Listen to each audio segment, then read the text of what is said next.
Welcome to the Slop Farm. Enjoy the video. In this video, I will explain how to get a KuCoin card.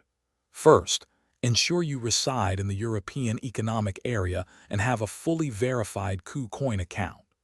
The KuCoin card is a Visa debit card, allowing you to spend your cryptocurrency holdings like regular money. It offers both virtual and physical options, providing flexibility for your daily transactions.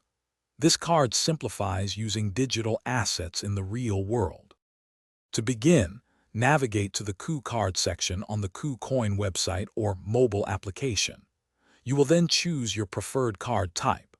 A virtual card is free, while a physical card has a one-time application fee of €9.99. Make sure your personal information, including your date of birth, aligns with your KuCoin identity verification details. Next, carefully read and accept the KuCard's terms of use and privacy policy. You'll have the option to personalize the name printed on your physical card and select a design. Finally, create a 3DS password.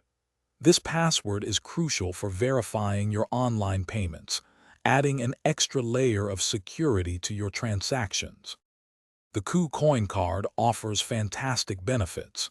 You can instantly convert your crypto to fiat currency and spend it at millions of Visa-accepting locations worldwide. Plus, earn up to 3% cashback on qualifying purchases, adding value to your spending. For ultimate convenience, seamlessly integrate your card with Apple Pay and Google Pay for contactless payments. Thanks for watching. Consider subscribing if we helped you today.